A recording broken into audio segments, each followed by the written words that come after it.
विपक्ष का मतलब सपा नेता अखिलेश यादव, कांग्रेस के जो है कि विपक्ष के नेता राहुल गांधी ये आरोप लगा रहे हैं कि इन लोगों के ऊपर एसआईआर पे दबाव बन रहा है कि दलित और पिछड़े वोटों को वोटर लिस्ट से हटाया जाए। इस पे आप क्या कहना चाहेंगे? इसमें कोई ऐसा रॉकेट साइंस नहीं है। इसमें लिखा हुआ है जन्म तिथि, दिन, माह, वर्ष, आधार संख्या। अगर ये मांगा भी आपसे, अगर वैकल्पिक है, आप देना चाहते हैं तो दे दीजिए, नहीं देना चाहते नहीं दीजिए। अगर सब कुछ ठीक है तो कहीं कोई दिक्कत नहीं है, आपका फॉर्म वैलिड हो जाएगा। फोटो लगाने की भी जरूरत नहीं है। आपको एक मजेदार बात बताऊं, आज मैं रिक्शे पे बैठ के साउंड सिस्टम लेके अनाउंस करते हुए जा रहा था, तो मैंने लोगों को जागरूक करने का प्रयास मैंने किया और उसका प्रभाव रहा कि आज बहुत सारे लोग आए हुए हैं। नमस्कार, मैं राजेश और आप देखना शुरू कर चुके हैं द वार्ता। एसआईआर की बड़ी चर्चा चल रही है, जबकि चुनाव आयोग ने दूसरे फेज में 11 राज्यों में एसआईआर कराने का निर्णय लिया, जो 4 नवंबर से चल के 4 दिसंबर तक फार्म फीडिंग करने की जो कार्यक्रम था उसे जो है कि अभी चल रहा है। इसमें विपक्ष के लोग विभिन्न आरोप लगा रहे हैं, लेकिन चुनाव आयोग अपनी सफाई में कहा है कि एक भी वोटर जो है छूटे ना और एक अयोग्य वोटर जुड़े ना, इस तरह का एक निर्णय लेके जो है चुनाव आयोग काम कर रहा है। तो हम बनारस में हैं और सहायक निर्वाचन रजिस्ट्रीकरण अधिकारी हमारे साथ हैं। आखिर जानेंगे कि जो इस तरह का नैरेटिव जो है फैल रहा है कि कहीं दबाव दे के कहीं जो है कहा जा रहा है कि इसमें दलित पिछड़े वोटरों को हटाया जा रहा है, तो हम इसी को समझने के लिए आ गए कि आखिर जो काम हो रहा है वो कैसे हो रहा है। तो हमारे साथ सहायक रजिस्ट्रीकरण अधिकारी हैं, हम नगवां वार्ड में बैठे हैं, बनारस के नगवां वार्ड में बैठे हैं, तो हम इन्हीं से सीधे जानते हैं कि आखिर क्या ये सब मामला है। तो आपका हमारे चैनल पे बहुत बहुत स्वागत है सर। नमस्कार, मेरा नाम स्कंद गुप्त है। मैं यहाँ पे AERO हूँ, सहायक निर्वाचक रजिस्ट्रीकरण अधिकारी, 390 विधानसभा कैंटोनमेंट वाराणसी में।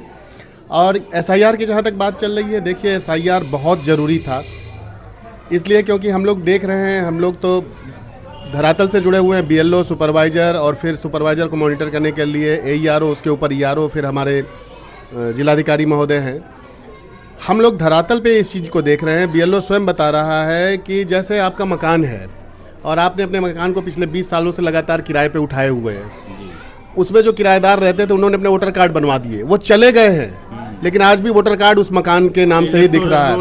तो सीधी सीधी बात है कि होना क्या चाहिए था, होना ये चाहिए था कि आप जहाँ रात्रि निवास करते हैं, जहाँ रहते हैं, रात में परिवार के साथ रहते हैं, वहाँ का वोटर कार्ड होना चाहिए था, न कि आप जिस मकान में रह चुके हैं।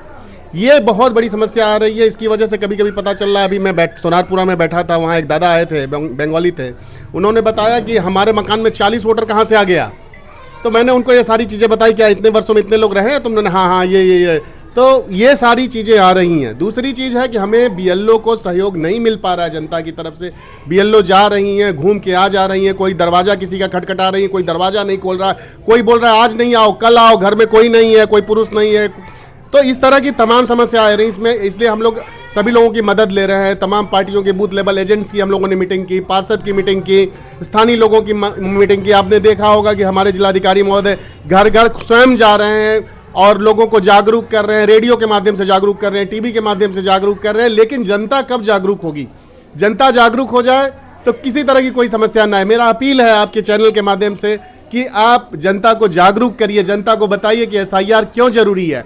ये जो फर्जी वोटर हैं, बोगस वोटर हैं और तमाम अन्य प्रकार के जो लोग, आप कह सकते हैं कि विदेशी लोग भी अपना वोटर कार्ड बनवा लिए हैं, कल को नागरिकता भी हासिल कर लेंगे, वो आपके अधिकारों का हनन कर रहे हैं। तो जनता को जागरूक होना पड़ेगा और अपने वोट को फ्रेश करना पड़ना है। अगर आप इंडियन सिटीजन हैं तो आपको वोट देने का अधिकार है, लेकिन अगर आपके पास 5 घर है तो 5 जगह आप वोटर कार्ड नहीं बनवा सकते हैं। आपको बता दूं, वर्तमान ऐप जो आया है BLO ऐप, इसमें जैसे ही AI का प्रयोग हो रहा है, जैसे ही फोटो पड़ रहा है, पता चल जा रहा है कि ये बंदा कितने जगह पे इसका वोटर कार्ड है, तो लोग आ रहे हैं। तो एक बात हम आपसे जानना चाहते हैं, आप ARO हैं, सहायक निर्वाचन रजिस्ट्रीकरण अधिकारी हैं, आप डायरेक्ट जुड़े हैं। विपक्ष का मतलब सपा नेता अखिलेश यादव, कांग्रेस के जो है कि विपक्ष के नेता राहुल गांधी ये आरोप लगा रहे हैं कि इन लोगों के ऊपर एसआईआर पे दबाव बन रहा है कि दलित और पिछड़े वोटों को वोटर लिस्ट से हटाया जाए। इस पे आप क्या कहना चाहेंगे? क्योंकि आप तो अभी तक मेरे संज्ञान में ऐसी कोई बात नहीं आई है। हमने सभी दलों से अपील किया है कि आप लोग स्वयं आए, सहयोग करें। हमारा बीएलओ घर घर जा रहा है। बीएलओ कुछ नए बीएलओ भी आए हैं जो घर नहीं देखे हैं, लेकिन वो पूछ के जा रहे हैं। वहां जाने के बाद पता चल रहा है कि अगला नहीं रहता है यहाँ पे, उसका मकान है यहाँ पे, या उन्होंने मकान बेच दिया है लेकिन उनका वोटर कार्ड वहाँ पे बना हुआ है। तो क्या ये वैध है? नहीं है। तो सबका सहयोग चाहिए। आप सभी दलों से हम अपील कर रहे हैं, सभी लोगों से अपील कर रहे हैं कि कृपया आप लोग बीएलओ का सहयोग करें। फ्रेश वोटर लिस्ट बने और फ्रेश वोटर लिस्ट के आधार पर अगर निर्वाचन होता है तो एक बेहतरीन लोकतंत्र का हम लोग निर्माण कर सकेंगे।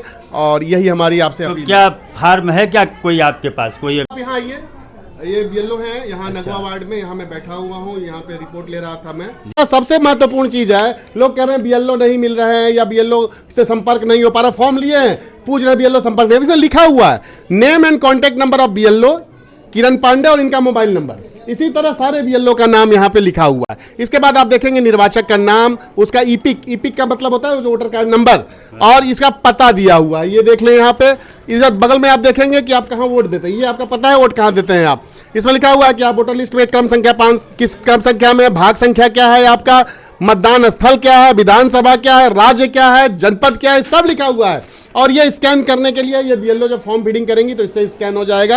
ये आप भी करेंगे, खुद भी करेंगे, अगर वोटर ईसीआई के वेबसाइट पे जाके तो भी होगा। हाँ, आप देखें, क्लोज लीजिए। इसमें कोई ऐसा रॉकेट साइंस नहीं है। इसमें लिखा हुआ है जन्म तिथि, दिन, माह, वर्ष, आधार संख्या। अगर ये मांगा भी आपसे, अगर वैकल्पिक है, आप देना चाहते हैं तो दे दीजिए, नहीं देना चाहते नहीं दीजिए, कोई आप पे दबाव नहीं देगा। मोबाइल नंबर, इसमें पिता अभिभावक का नाम, पिता अभिभावक अगर उसका ईपिक कार्ड है तो ईपिक कार्ड का नंबर देना है। माता का नाम, माता का ईपिक संख्या अगर उपलब्ध हो तो। अब अगर कोई पति है, उसकी पत्नी है तो पति के लिए पत्नी का नाम लिख देंगे, उसका ईपिक नंबर लिख देंगे।